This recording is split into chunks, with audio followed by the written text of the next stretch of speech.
Il existe quelque chose d'important à propos du cerveau que presque personne n'apprend. Il ne s'effondre pas d'un seul coup. Il s'adapte au chaos. Quand vous vivez en réaction permanente aux stimuli, quand votre sommeil, votre corps et votre concentration sont négligés, le cerveau s'y ajuste et le prix apparaît plus tard. Anxiété constante, fatigue mentale, difficulté à se concentrer, procrastination et cette sensation que le problème vient de vous, alors que ce n'est pas le cas. Le vrai problème, ce sont des comportements devenus normaux, acceptés et même encouragés, tout en sabotant biologiquement le cerveau chaque jour. Les stoïciens avaient compris cela bien avant les neurosciences. Marc Aurèle disait que ce n'est pas ce qui se passe à l'extérieur qui nous trouble, mais la manière dont nous permettons à cela de nous gouverner à l'intérieur.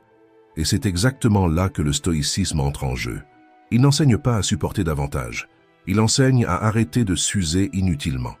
Dans cette vidéo, vous allez découvrir 13 choses à éliminer de votre vie pour que votre esprit recommence à fonctionner avec ordre. Ce n'est pas une tendance, ce n'est pas une théorie. C'est un réajustement de trajectoire. Quand le cerveau cesse de vivre en réaction, la vie cesse de vous pousser à bout. Si vous appliquez ce qui vient maintenant, votre manière de penser change, vos décisions deviennent plus claires et cette année ne commencera pas de la même façon. Maintenant, allons droit à l'essentiel. Numéro 1. Arrête de vivre avec l'esprit agité.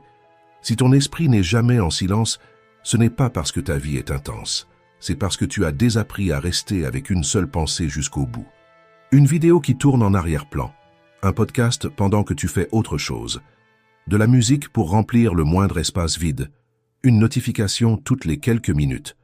Ce bruit constant semble inoffensif, mais il a un effet direct. Il empêche l'esprit de s'organiser. Le cerveau humain a besoin de silence pour ordonner les pensées, consolider les souvenirs et faire émerger la clarté. Sans cela, tout devient accumulation, rien ne devient compréhension. Quand il n'y a pas de silence, le cortex préfrontal reste en surcharge. Tu consommes de l'information, mais tu ne l'intègres pas. Tu apprends des concepts, mais tu ne transformes pas ton comportement. C'est comme jeter des pièces en vrac dans un tiroir et attendre qu'elles s'assemblent toutes seules. C'est pour cela que tant de personnes sont fières d'avoir lu des dizaines de livres, regardé des heures de contenu, consommé de l'information sans arrêt, et pourtant continuent à réagir de la même manière, à prendre les mêmes décisions, à répéter les mêmes erreurs. La vraie question n'est pas combien tu as consommé, mais ce qui a réellement changé dans ta vie grâce à cela. Parce que quand tout est stimulation, rien ne devient sagesse. Imagine une table couverte de papiers éparpillés. Pendant que tu continues à jeter encore plus de feuilles par-dessus, rien n'est clair. Mais quand tu t'arrêtes, que tu organises, que tu écartes l'excès, ce qui était confus commence à faire sens. Le silence fait exactement cela à l'esprit. Les stoïciens savaient cela bien avant toute étude moderne. Ils pratiquaient des pauses délibérées, la réflexion, l'écriture, l'observation. Non pas pour fuir le monde, mais pour ne pas être dominé par lui. Arrêter de vivre dans le bruit constant ne signifie pas s'isoler. Cela signifie choisir avec plus de soin ce qui entre. Cela signifie créer des espaces sans stimulation pour que l'esprit puisse digérer ce qu'il a déjà reçu. Parce que la clarté ne naît pas de l'excès, elle naît de l'espace. Et une fois que tu comprends cela, continuer à te noyer dans le bruit cesse d'être une distraction et devient un choix. Numéro 2. La discipline ne se discute pas avec le corps. Tu peux étudier la mentalité, les neurosciences ou le développement personnel, mais si le corps est négligé, rien ne tient dans la durée. Le sommeil n'est pas un luxe, l'eau n'est pas un détail, l'alimentation n'est pas un caprice et le mouvement n'est pas un excès. Ce sont des bases. Beaucoup de gens essaient de résoudre des problèmes mentaux en ignorant quelque chose d'évident. Le cerveau est un organe physique. Sans carburant, il ne soutient ni le focus, ni la clarté, ni l'autocontrôle. Pas par manque de volonté, mais parce que le système entre tout simplement en surcharge. C'est pour cela que tant de personnes confondent la fatigue avec la paresse. Elles pensent manquer de discipline, alors qu'en réalité, le système nerveux demande une pause, un ajustement, un soin de base. Et cela n'est pas une faiblesse, c'est un signal. Quand tu dors mal, que tu t'hydrates peu, que tu manges mal et que tu ne bouges pas, ton esprit passe en mode survie.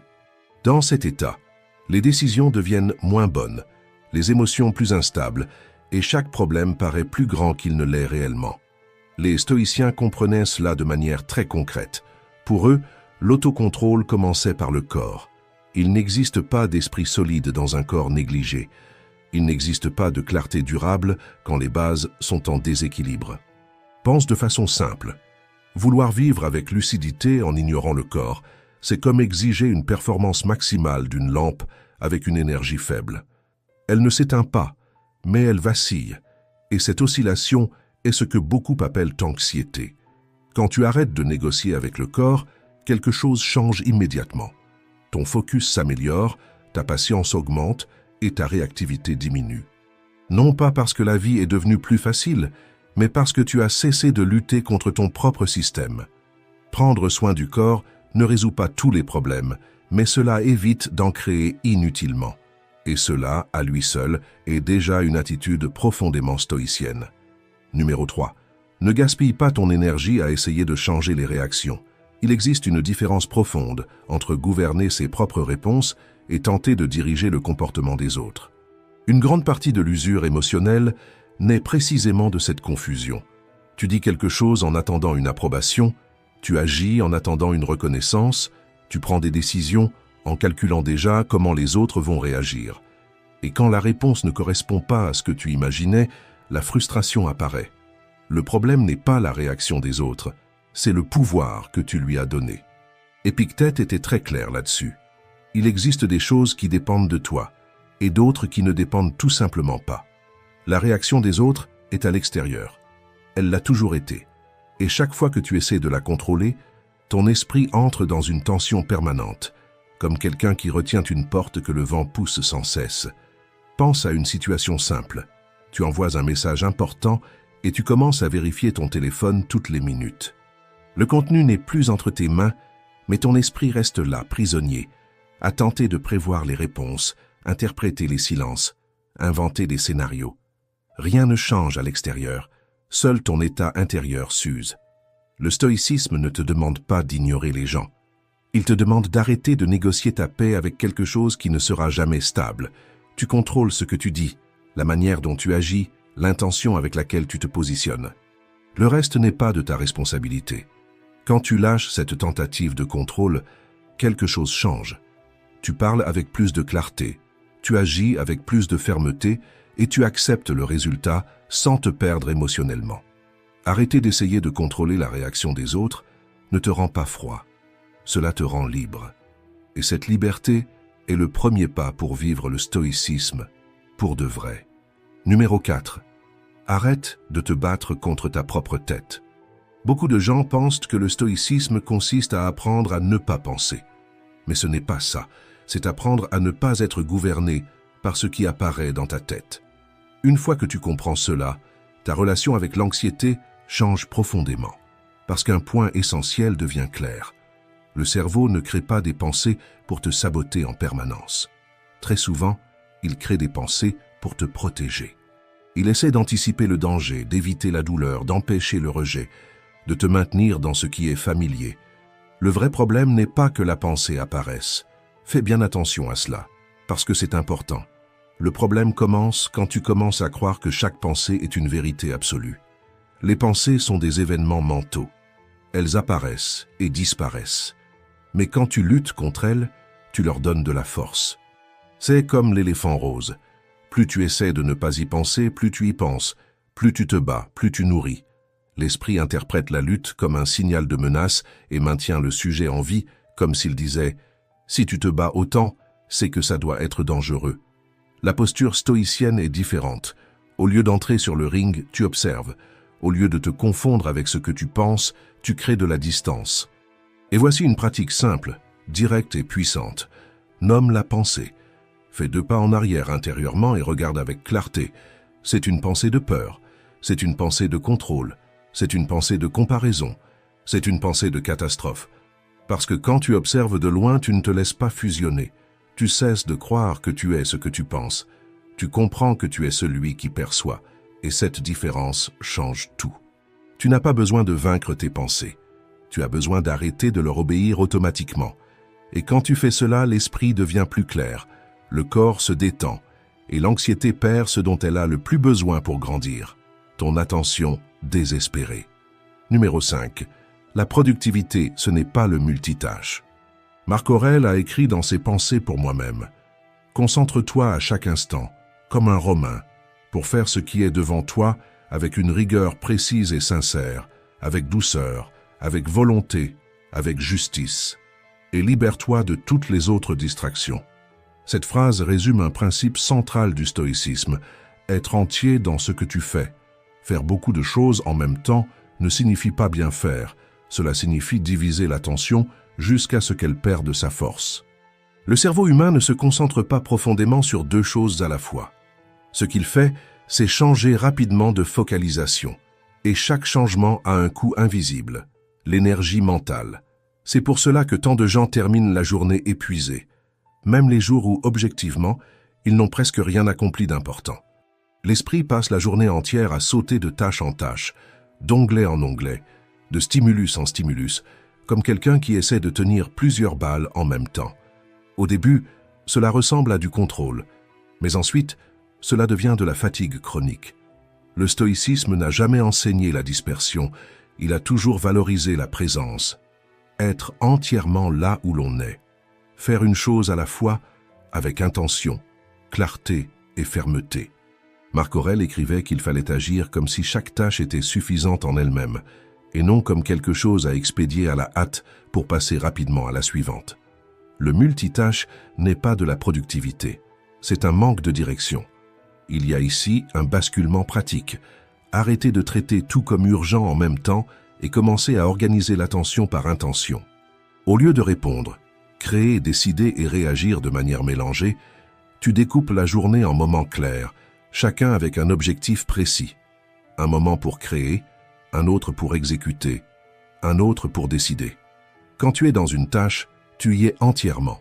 Quand tu changes par choix conscient. Pas parce que quelque chose a clignoté, vibré ou capté ton attention. Ce simple changement rend une direction à l'esprit et réduit drastiquement la fatigue mentale. Pense à l'objectif d'un appareil photo. Quand il essaie de faire la mise au point sur tout en même temps, rien n'est net.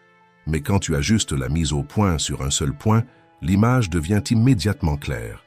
L'esprit fonctionne de la même façon. Travailler par bloc ne te fait pas produire moins. Cela te fait produire mieux. Et une fois que tu comprends cela, continuer à t'éparpiller sur 1000 tâches cesse de ressembler à de l'efficacité et commence à ressembler à un gaspillage d'énergie. Numéro 6. Arrête de nourrir ton esprit avec de la dopamine bon marché. Il existe un détail minuscule qui définit le ton de toute ta journée et presque personne n'y prête attention. Le premier stimulus que tu offres à ton esprit au moment du réveil. Commencer la journée en cédant à des stimuli faciles n'est pas du repos. C'est renoncer au contrôle dès le matin. Non pas parce que la dopamine serait mauvaise, mais parce que la première dopamine de la journée apprend au cerveau comment il doit fonctionner. Quand tu te réveilles et que tu plonges immédiatement dans le téléphone, les notifications, les vidéos courtes, les messages et les likes, quelque chose se produit à l'intérieur. Ton système de récompense est programmé pour l'effort minimum. Et ce n'est pas un manque de discipline, c'est le fonctionnement humain. Tout ce que tu fais durant la première heure de la journée crée un schéma. Si le début se fait sans effort, le reste de la journée commence à rejeter tout ce qui demande de la concentration, de la patience ou de la constance. Pas parce que tu serais devenu paresseux, mais parce que le cerveau apprend très vite le chemin le plus facile. C'est comme habituer le palais au sucre dès le matin. Après cela, tout ce qui est simple semble sans saveur. Le stoïcisme a toujours enseigné l'autocontrôle, mais pas comme une répression, comme un choix conscient. Il ne s'agit pas de diaboliser la dopamine, mais d'arrêter de l'utiliser contre toi-même. Il existe une différence énorme entre la dopamine qui vient du stimulus rapide et la dopamine qui naît de l'action. L'une crée une dépendance, l'autre renforce.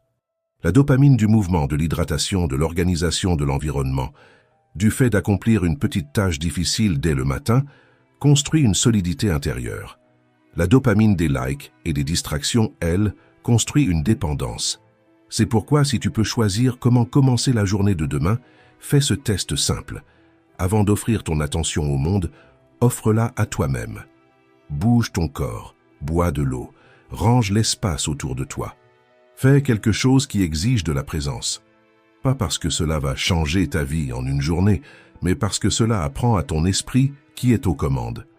Arrêter de commencer la journée avec de la dopamine facile, c'est arrêter de négocier ta force dès le réveil.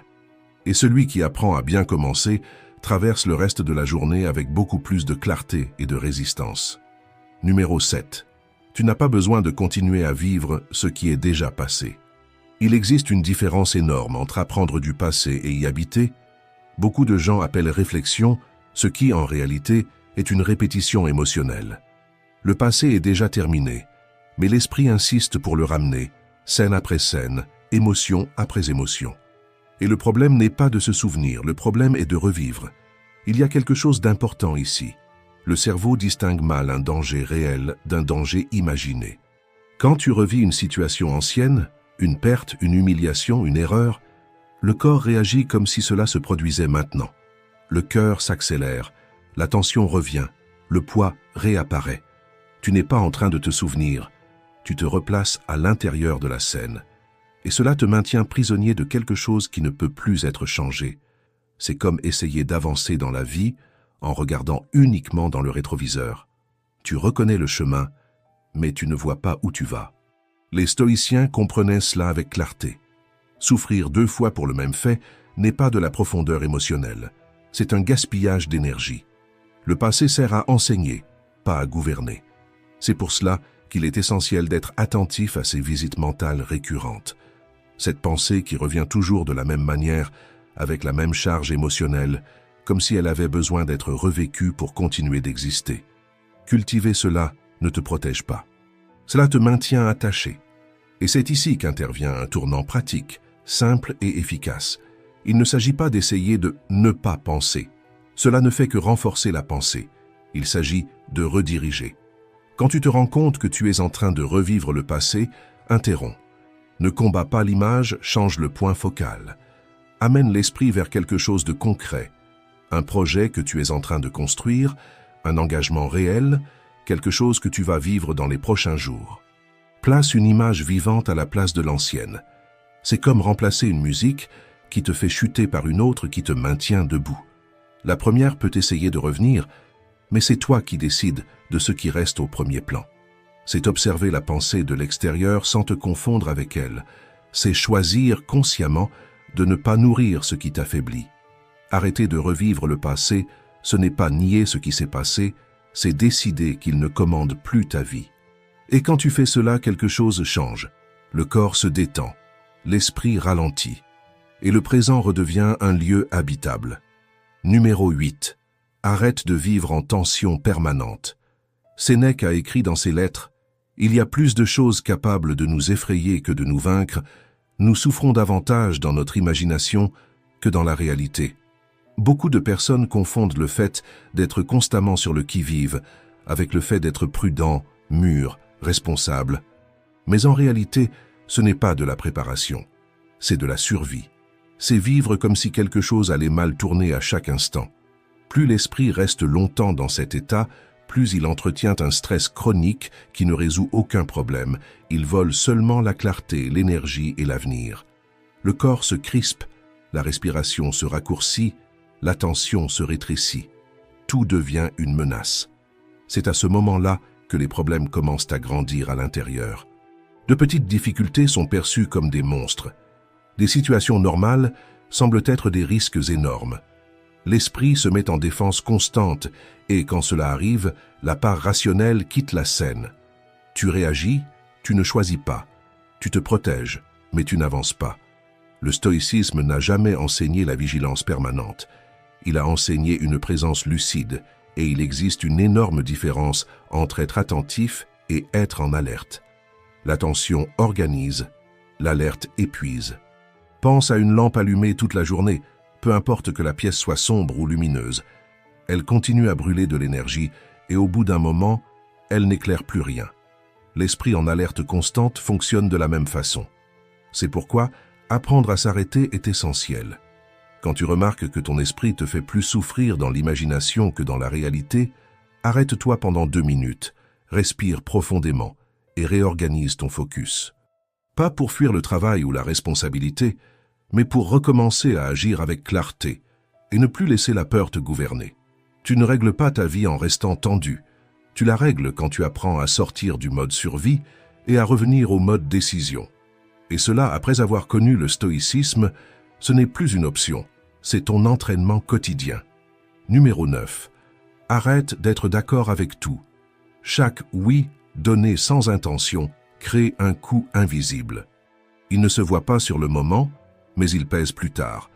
C'est comme accepter de petits engagements mentaux qui s'accumulent jusqu'à devenir de l'épuisement. Le cerveau interprète l'excès de demande comme une menace, et quand tout devient urgent, l'esprit entre en état de défense constant. C'est pourquoi apprendre à faire une pause entre le stimulus et la réponse est essentiel. Ne pas répondre tout de suite, ne pas accepter par impulsion, ne pas dire oui juste pour éviter l'inconfort. Ce court espace entre la demande et la décision est l'endroit où la clarté peut entrer. C'est là que tu évalues si cela a du sens pour ta vie maintenant, pour ton moment, pour tes valeurs.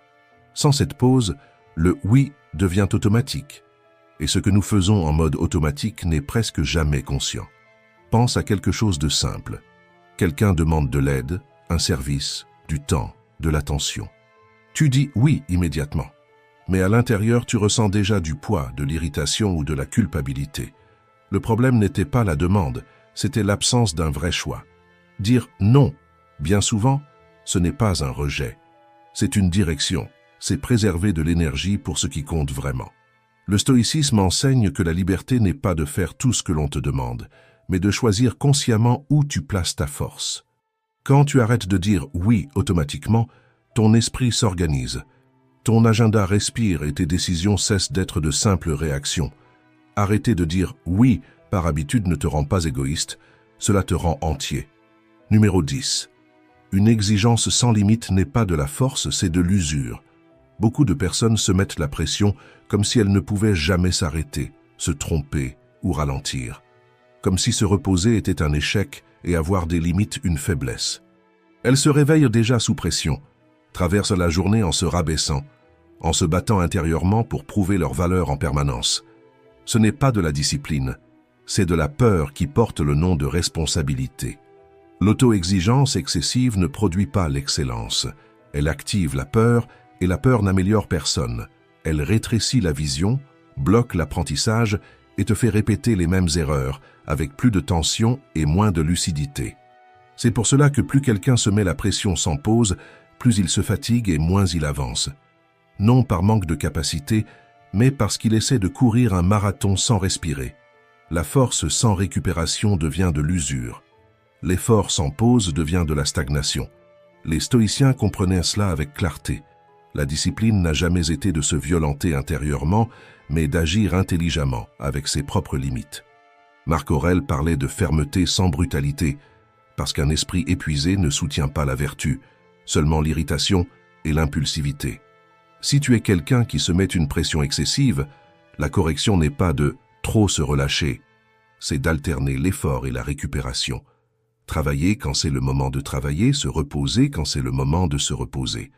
Se reposer n'est pas abandonner, se reposer est une stratégie. C'est le même principe que pour le muscle. Sans pause, il n'y a pas de croissance, seulement des blessures.